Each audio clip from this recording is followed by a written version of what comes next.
So we are here at the fourth Africa International E-Waste Conference happening here at Shamba Cafe. And we are joined here by the We Center CEO, Mr. Mbithi, who's going to be introducing us himself and also telling us why the fourth Africa International E-Waste.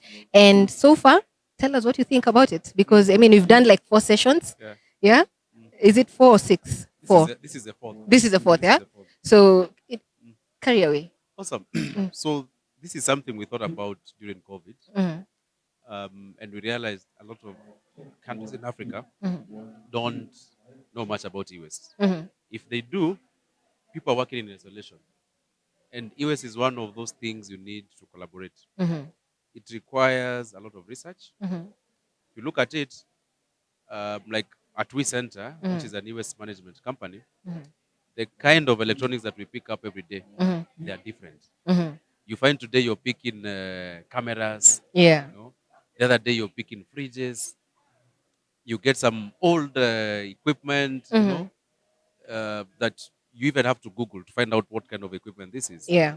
So what that means is that this is something that requires collaboration and research. Mhm. So we realized there was that gap in Africa, Mhm. with each country trying to do their own thing, people trying to reinvent the wheel. Mhm. We said, let's start a forum where Mhm.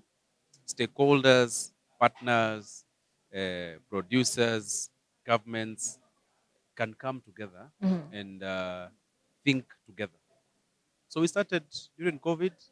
The first one was very messy. So as they all are. it was so messy. Uh-huh. But it worked.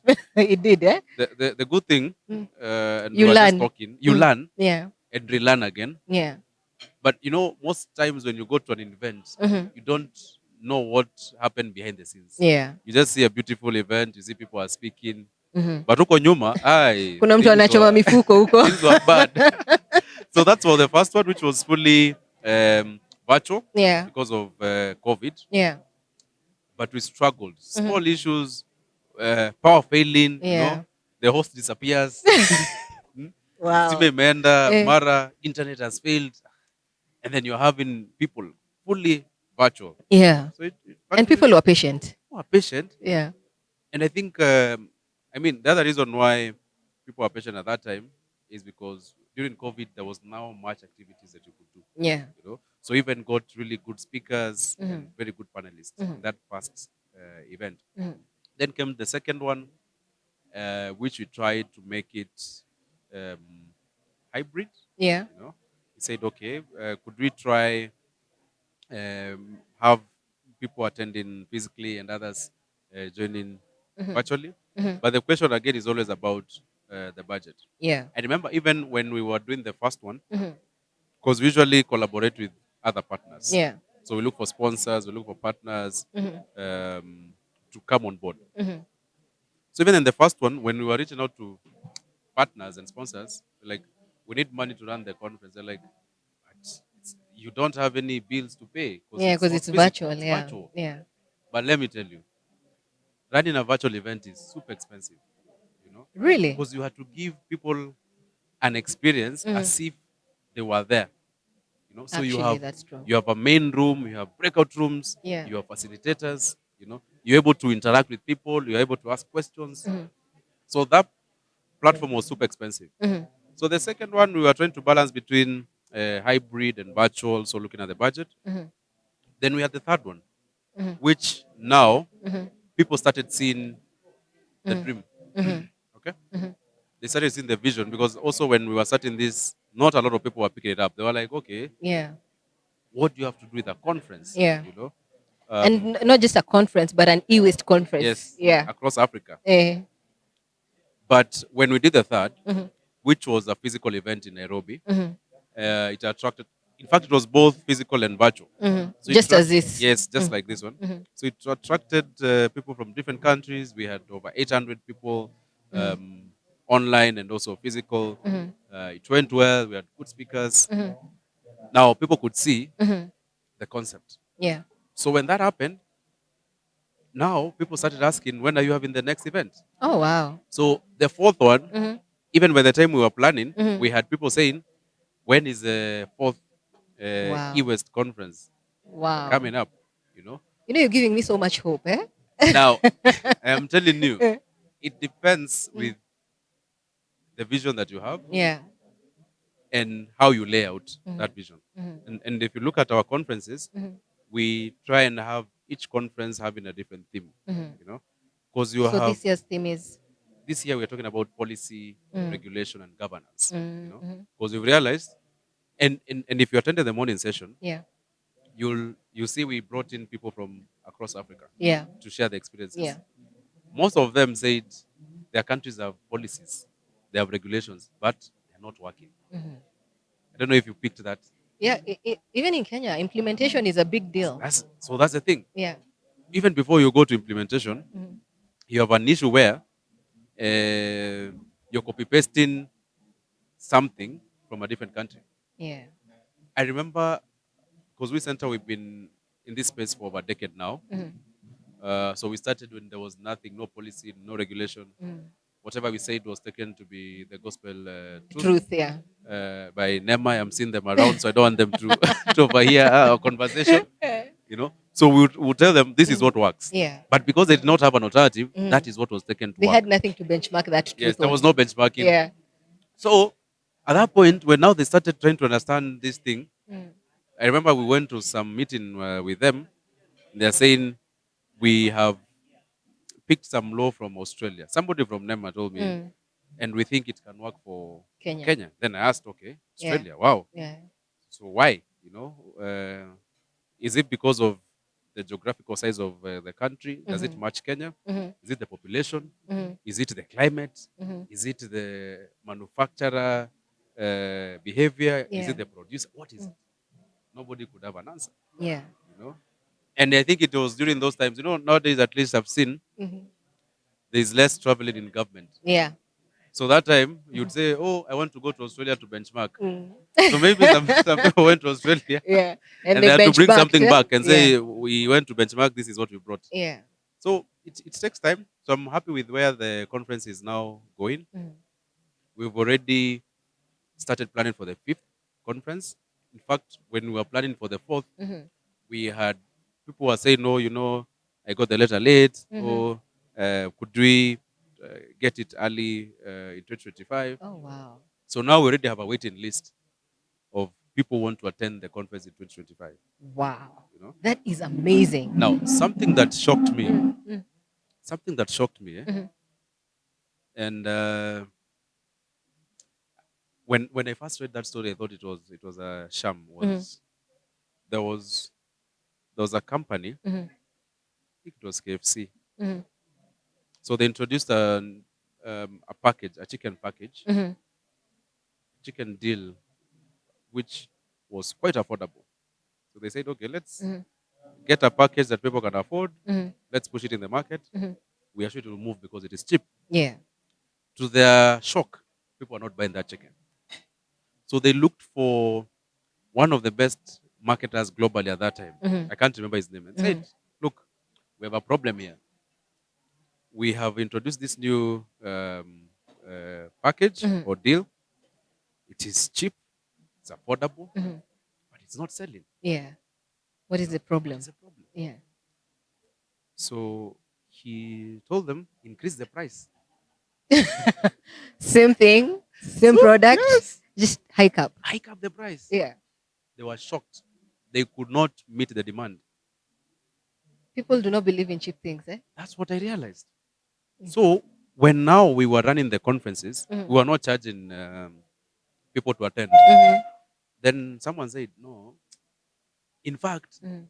it was someone who wanted to attend the conference and they asked how much are the charges. Mhm. Then we were very fast to say it's free. They're like, They're like, okay, yeah, this one yeah. our pass. I'm so glad that you're having this conversation right now. So I was surprised because you see what I realized with that. You see the people who have attended this conference. If you talk to each individual that has attended the conference, Mhm. there is value that you will get or the next person will get, Yeah. or there's value you will Mhm. give the next person. Mhm. So I think it's a mentality whereby you want to go into a room where you Mhm. know you're going to get value, Yeah. as opposed to, I mean, if you just want to show the numbers, Mhm. you can do what politicians are known for doing. Yeah. Mobilize. Yeah. Go get 200, 300 bob. You eh, have a full room of people. room who don't know What are you even talking what you're about? talking about. Yeah. But I can tell you for sure, everybody that is in this conference, Yeah. they're even better than me in other ways. Yeah. Right? Mhm. So I think that introduction of the payment was also something that I think changed the whole concept. Yeah. So this year we said, okay, let's try Mm. this concept of KFC. Let's introduce a price. Yeah. And it And has worked. it has worked. We have, as of yesterday, people are calling last minute, typical Kenyan. Kenyans. Yeah. By 11 p.m., we're getting calls. Can we Wow. get a slot? Wow. My CEO wants to come and speak. My CEC Wants wants to come and speak. Dear Kenyans, we need to change our habits. So I found it very interesting. But let me ask you, e-waste is still it's not a relatively new concept, but it still feels very relatively new. Yes. Why is that? It's a lack of awareness. Mm-hmm. Um, I meet people and they ask, Bonnie, where do you create awareness? Mm-hmm. We've never heard of We Center. Yeah. How come you don't make noise? Yeah. But what Ama I they realized, say, pesa ipigi kelele. It's no. mostly coins. What I realized is the way the human brain is structured. Mm-hmm. You'll only get attracted to what you want to get attracted to. Yeah. I don't know if you've ever realized that. Very true. It is. And I told them, That's the law of attraction. look, now that I've told you about Recent and I've told you about e-waste, wait for the next 6 months. You'll be seeing recent adverts. You'll be seeing this is an e-waste bin. Yeah. You'll be seeing, oh, there's an e-waste policy coming. Yeah. Oh, there's an e-waste conference. You'll be seeing all these messages around e-waste. Just because it's like how Google, you search one thing today, Yeah. and for the rest of the week you're still getting updates about that. That's how the human brain works. Yeah. Wow. So this year's theme, Yeah. Sorry to cut you short. This year's theme is policy, Mm. regulation. Just say that again. Policy, regulation, and governance. And governance. And I have seen a lot of regulators who are here who are still, battling the issue of policy development Yeah. because the acts have really been changed quite a bit. Do you feel right now where we are at a country, we are at a better space in terms of policy when it comes to waste collection? I would say yes and no. Yes, because when we brought in the Sustainable Waste Management Act of 2022, this was a futuristic act, in my view. You have an act that acknowledges there's something called climate change. You have an act that acknowledges there's something called circular economy, right? The previous EMCA, which is the Environmental Management Act, that was done in 1999, when I was still somewhere not even thinking about these things. Huh? That is the act we were using. Yeah. Right? So that act didn't recognize this global new happenings that are going across the world.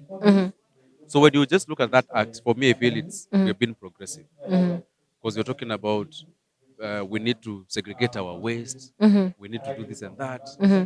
The other one was just about carrot and cake. Yeah. You either do this, or if you don't, this happens. You see? Yeah. But now this one tells you, look, you have a responsibility as a citizen. Yeah. You need to think climate change. You need to think circularity. Yeah. So that even as the government is implementing, you already are thinking this is the route we need to go. Yeah. So on one part, I feel that was a very good progress. The other part that now we need to work on is implementation. Yeah.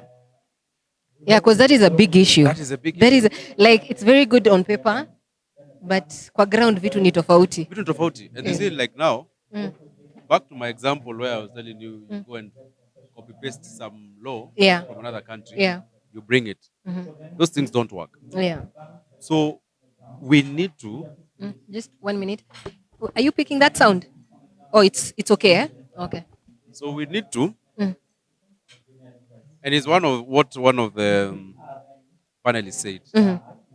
People need to be at the table. Yeah. Bring stakeholders. Yeah. Bring the players. Bring government. Bring the consumer. Yeah. Ulizaneni. Look, ndio kitu work tufanyaje? Yeah. Now when you tell a Kenyan, we want you to have 10 beans in your house. Yeah. And we want those beans by December. We're in October. Sasa hiyo ni mambo gani? Hiyo ni mambo gani? Kweli, Those things unajua they're kweli working in other zilikuja na countries. zikaenda. Zilikuja zikaenda. So now when you come and you see that's a beautiful, I mean it works. Yeah. Canada, it works. I can't remember how many beans they have, but they have color-coded beans. Yeah. So many places, so many countries have color-coded beans. Yeah.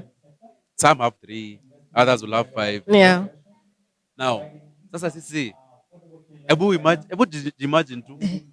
See, kwanza, we were discussing this the other day, and we were thinking, you need to incentivize this. Yes. For you to convince me that I need to get like 3 extra beans in the house. Yes. Niambia kuna kakitu, nitapata, Yes. then I will think about getting the beans. You remember when we were growing up, I don't know how long ago you grew up, but when I was growing up, we would collect Coca-Cola soda bottles, take them to the shop, na unapewa soda ingine. Kuna ile ulikuwa unarudishiwa ka 10 bob kako. Unarudishiwa na mbona unarudishiwa ka 10 bob? Do you remember? See an incentive. Kabisa. So what that made us as consumers do is no, hii chupa nikirudisha hapa kuna ka 10 bob. You see? But the 10 bob is good. So it's good. Yeah. So you know that's an incentive. Yeah. That now make sure you as a consumer involved in the waste management. Na ujui. Sasa tukileta kwa we, I know we get some money when we bring waste to we. Yeah. Now from the home perspective, how do you want to do that mobilization and tell guys, if you bring this, you're getting like, is it an awareness that you need to do, or what do we need to do? Let me tell you this. It will not be sustainable. We imagine. Ona vile unaturuka. Ona vile unaturuka saa hizi. You know? We imagine. Sisi Wakenya tuko kama 50 million. Yeah. We imagine tuende kwa TV tuseme sisi kama Wakenya, maybe out of 50 million, the ones who might be active maybe are 30. Yeah. Nyinyi 30 million kuanzia kesho ukileta e-waste unapewa 10 bob. Do the mathematics. Ni pesa ngapi hiyo? 3 billion. Yeah, that's a lot of money. We watatu wapi 3 billion na kupea watu? Aya, leave along the money. How will you manage, you create another problem. How will I know if you brought me this microphone as e-waste, haujaiba kwa mwenzako? Kwa neighbor, yeah. But that was another issue. Verify the mobile phone you've brought me to pay you is not stolen. Yeah. So it's a complicated space to go into. Yeah. So the only way incentives can work in e-waste management is if there is collaboration between the producers. Producers are the people who are bringing these things into the market. Yeah. Government, the consumers, and the e-waste recyclers. Oh, wow. If that entire ecosystem is able to collaborate, then incentives will be given. Yeah. We center the number of licenses we pay in a year. Crazy. Licenses peke yake. Na ni uchafu mnaokota? Na tunakota uchafu. Naendanga places nasema, kumbukeni sisi ni garbage collectors. So vile muna handle garbage collectors wengine, we are garbage collectors. It's just that we are collecting different garbage. Yeah. But you try and classify we as a separate player. Because mnaokota electronics. Unakota electronics. As in inaka kitu fancy by the way. Inaka fancy. Kuna mtu alisema nilisoma mahali electronics ziko na precious metals. Kwanza ziko na gold. Ziko na gold, nikamwambia boss, nikupatie moja kwanza utoe. Hata unajua kutoa. I wish ungenipatia tu tutoe tu na wewe hapo. Tugawane pesa ya gold. Very soon mnafika hapo. So that is the problem. Yeah. Even now that lack of awareness. Yeah. You know, majority of the things in electronics, we classify them as problematic.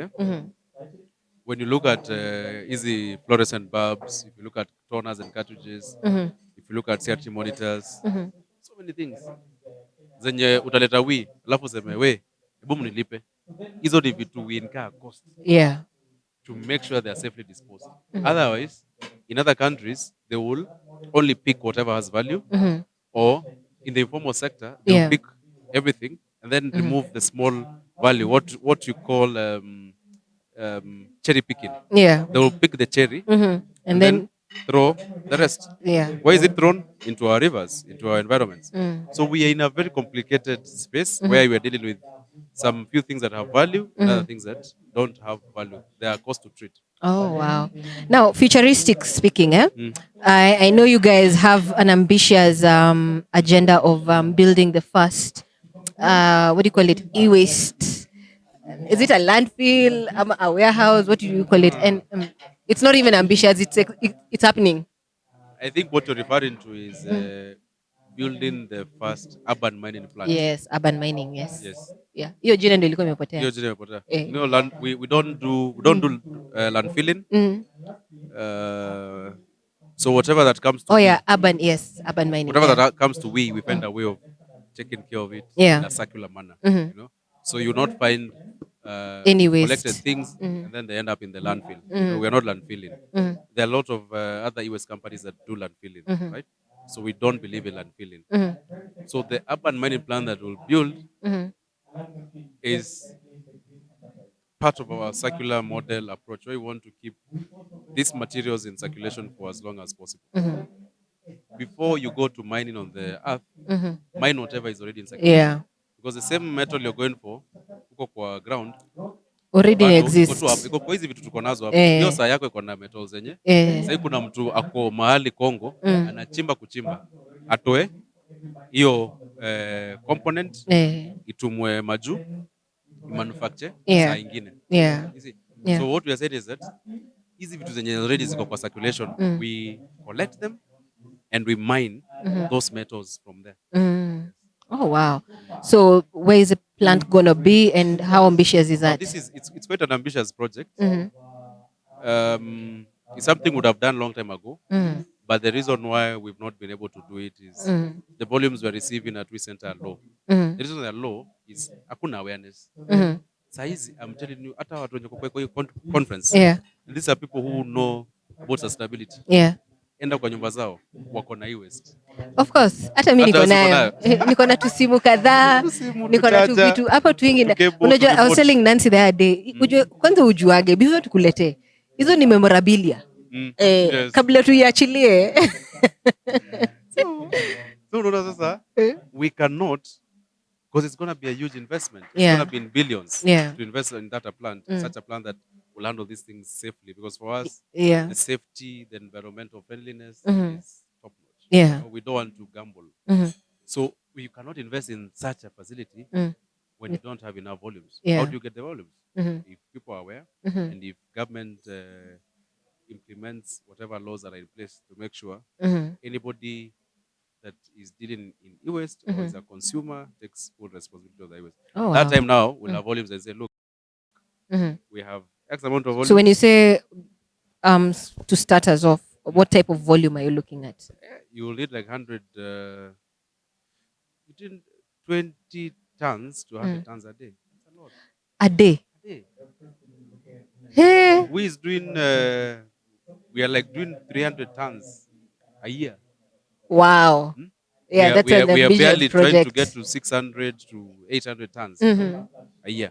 Wow. Now you're talking about getting minimum 10 tons to 100 tons. And how do we achieve this? Because even if you're talking about awareness, we are talking about corporates and individuals playing a major role. So probably you could talk to corporates who are still holding on to equipment worth years and years back. Individuals who are holding. But you see the issue here, like I said, it's not even that. It's not our business to come and convince you that the US that you have, you need to bring it to us. Yeah. You see, it's already waste. It should be obvious. You know, we need to change the thinking. And that's why at We Center, you realize we're also working closely with schools, kindergartens, primary schools, secondary schools, high schools, colleges, universities. Yeah. We want to impact them with this knowledge early. Utapata, and one of our colleagues was even saying, she was giving an example of her children, saying, whenever any electronic break in her house, kabla ajue mambo ya mtoto alikuwa anasema, mami, we need to buy another toy. We need to buy another. This is broken. this is broken, I need to buy another one. Oh, yeah. You know? Yeah. But now when she started sensitizing them, Mm-hmm. they can now change the language and say, Mommy, it's broken, we need to repair. Yeah. Wow. You see? Yeah. You can imagine now when they grow up knowing if something is broken, You can don't buy always another fix one. it. You fix it. Yeah. Because in a circular economy, the first thing is you repair. Yeah. Lakini sasa ati ifanyi. Hey, tunataka mpya. Hao ni watoto wangu surely. So we need to impact the knowledge on the young ones. Yeah. So now for us is just making sure we have laws that can facilitate the process so that it's automatic. And like I said, if all those people that I've mentioned collaborate, it will work. Yeah. Government, the producer or the manufacturer, the consumer, and the recycler. Yeah. If they say, okay, now we understand where all of us come into the food Yeah. chain, the thing will work. Wow. Wow. So on a scale of 1 to 10, now that we have 2025 calling, Yeah. this is like 99.99% successful for you, the event? I think I would say it's never 100%. Yeah. You can, like I told you, when the first one success rate yake tungeiweka 30. At least ulipata kitu. But the good thing, it gave birth to this Yeah. and the others that will come. Yeah. Because this is something we want to keep doing until Africa is in the table where we're able to make decisions. There Yeah. are actually regulations that have been made and treaties that have been signed across the globe that affect Africa's place when it comes to matters to do with the circular economy and waste management. Yeah. If we don't talk about these things, if we cannot be at that table, we are left out. You know? Unasoma tu vitu huko unasikia hizi vitu zilipitishwa. Wow. You guys, you're left alone. Yeah. And you keep wondering what's up. So I think for this one, I would think the success rate is good. I would give it a 90. You know, the 10 is of course teething issues. Yeah. You know, those teething issues They are always, good also. yeah. They're always good. Yeah. Because now you know, okay, next time this is the thing that you need to do. After this conference, we'll sit with the team. We'll do an analysis of what went well, even better. If there's a model we use, we call it WWEBI. WWE Day. WWEBI. Oh, EBI. What went well, Oh, wow. What went well? even better if. Eish. So mnaanikana hapo. Mnakuwaga tu na ma acronyms huko eh? Unasema hizi zilienda vizuri. So sustain them. Yeah. Hizi They need to be they worked need to on. be worked on. Yeah. You know? Hizi zilikuwa nje. Yeah. Wewe ulichoma hapa. Yeah. This was your end. What happened? Oh, that happens a lot. Eh? Sahi tukimaliza hii. So that's why you leave that room for your 10%. Yeah. Because it helps you in growth. Now we'll sit down and do that analysis. When we're having the 2025, we know where to improve. Oh, wow. Yeah. Thank you so much for your time. We really loved having you on the set. Yeah. And we are having more interviews on the conference because we want to understand, what do people really know? Yes. I mean, the sector holders know. Everyone in this conference knows. Told you. My people don't know. Yeah. That's the thing. What you know, I don't even know. I know, eh? So So what the next person knows, we don't know. yeah, and this has really birthed so many other opportunities for talking about sustainability and also being when you talk about waste segregation. Yes. Now your audience is my audience, and now they know what segregation is, eh? Yes. Because I'll be like, "Sasa hizo ni nini unaongea?" Yes. No, they're like, Exactly. okay, yeah, no. They started noticing. In fact, kuna huyu mtu wa environment, this is what they do. So with these conversations happening, pick them up all the time. So thank you so much for being on the Thank you for set. having We've appreciated it, and we look forward to hosting you on the set at the studio. Sure. Maybe when you're doing 2025, the conference, Yes. or because we are doing an eco tour with different universities. Okay. We can plug in you with that as well. So thank you so much. Our doors are always open. Thank you. Yeah, by the way, I know where your doors are. know. I will just enter and say, You don't even and know. say I know everyone. How you just enter express. Thank you so All right, much. thank you, Asante. Thank you so much. So this is Sustainability on Icon Radio, your number one entertainment plug, and this is Sustainability Connect. I'm your host, Wanjira Maganjo. Up until next time, see you shortly for the next guest here at the 4th Africa International E-Waste Conference happening here at the Shamba Cafe.